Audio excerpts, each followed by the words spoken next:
प्रश्न एक। नौसेना को पहला स्वदेशी विमानवाहक पोत आईएनएस विक्रांत कब सौंपा गया?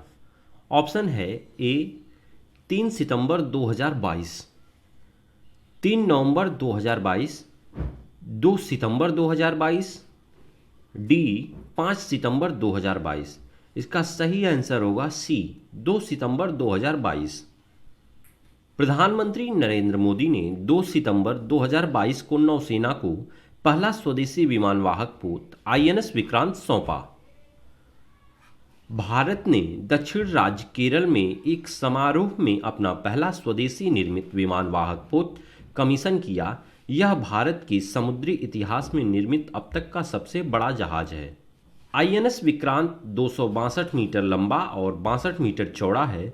यह युद्धपोत 16 बिस्तरों वाला अस्पताल, 250 टैंकर ईंधन और 2400 डिब्बों से लैस है।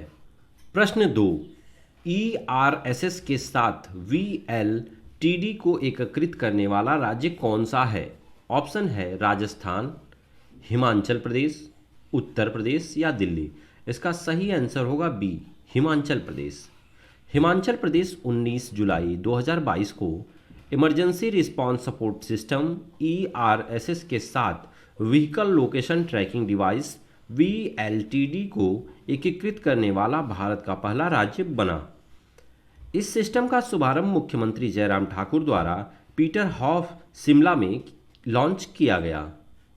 मुख्यमंत्री ने सार्वजनिक वाहनों में महिलाओं और बच्चों की सुरक्षा के लिए पैनिक बटन की सुविधा का भी शुभारंभ किया। प्रश्न 3। भारत के किस सैन्य बल द्वारा नए ध्वज का अनावरण किया गया? ऑप्शन है वायुसेना, थल सेना, नौसेना या सीआरपीएफ। इसका सही आंसर होगा नौसेना। प्रधानमंत्री नरेंद्र मोदी ने 2 सितंबर 2022 को कोच्चि, केरल में भारत के पहले स्वदेशी विमानवाहक पोत आईएनएस विक्रांत को देश सेवा में समर्पित करने से पहले भारतीय नौसेना के नए ध्वज का अनावरण किया। पुराने ध्वज में तिरंगे के साथ सेंट जॉर्ज क्रॉस भी था। नए ध्वज में एक ऑक्टागन में नीले बैकग्राउंड पर भारतीय नौसेना का चिन्ह शामिल है। भारतीय नौसेना के लिए नए ध्वज में भारत में आधुनिक नौसेना की नींव रखने वाले मराठा सम्राट छत्रपति शिवाजी से प्रेरित प्रतीक है। प्रश्न 4। अटल ब्रिज का उद्घाटन कहाँ किया गया था? ऑप्शन है गांधीनगर, भोपाल, अहमदाबाद, सूरत। इसका सही आंसर होगा सी अहमदाबाद। प्रधानमंत्री नरेंद्र मोदी ने 27 अगस्त 2022 को अहमदाबाद में साबरमती नदी पर बने अटल ब्रिज का उद्घाटन किया। पूर्व प्रधानमंत्री अटल बिहारी वाजपेयी की जयंती 25 दिसंबर को इसका नाम अटल ब्रिज घोषित किया गया था। आकर्षक डिजाइन और एलईडी लाइट से लैस यह ब्रिज लगभग 300 मीटर लंबा और 14 मीटर चौड़ा है। इस पुल के निर्माण में 2600 मीट्रिक टन स्टील पाइप का उपयोग किया गया है और रेलिंग कांच और स्टील से बनाई गई है।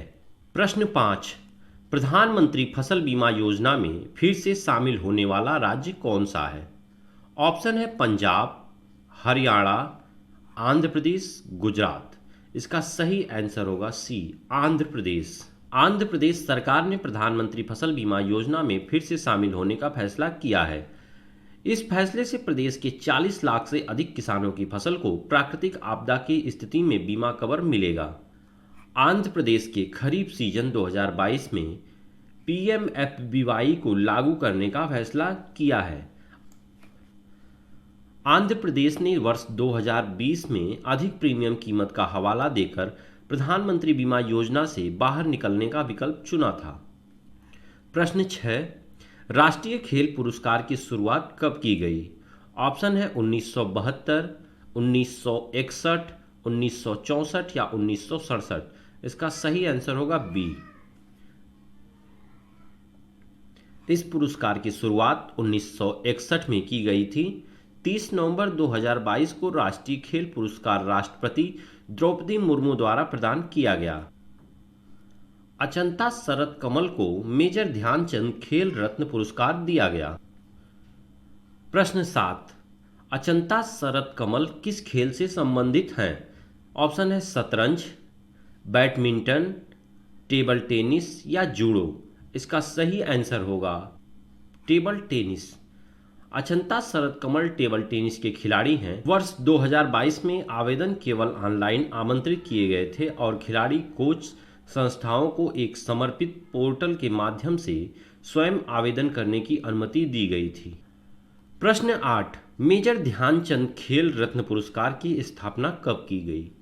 ऑप्शन है 1884-85 में, 1861-62 में, 1863-64 में या 1991-92 में। ऑप्शन डी इसका सही आंसर होगा। मेजर ध्यानचंद खेल रत्न यह भारत का सर्वोच्च खेल सम्मान है। यह 1991-92 में स्थापित किया गया था।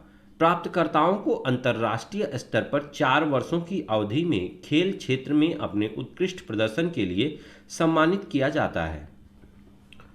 प्रश्न 9, द्रोणाचार्य पुरस्कार की स्थापना कब की गई? ऑप्शन है 1971, 1972, 1975 या 1985। सही आंसर होगा डी 1985। द्रोणाचार्य पुरस्कार वर्ष 1985 में प्रतिष्ठित अंतर्राष्ट्रीय खेल आयोजनों पदक विजेताओं को तैयार करने के लिए प्रतिष्ठित कोचों को सम्मानित करने के लिए स्थापित किया गया था। प्रश्न 10, राष्ट्रीय खेल प्रोत्साहन पुरस्कार की स्थापना कब की गई थी? 2006, 2007, 2008 या 2009? इसका सही आंसर होगा डी 2009। राष्ट्रीय खेल प्रोत्साहन पुरस्कार वर्ष 2009 में कारपोरेट संस्थाओं, निजी और सार्वजनिक दोनों क्षेत्रों में और व्यक्तियों को पहचानने के लिए स्थापित किया गया था जिन्होंने खेल संवर्धन और विकास के क्षेत्र में एक महत्वपूर्ण भूमिका निभाई।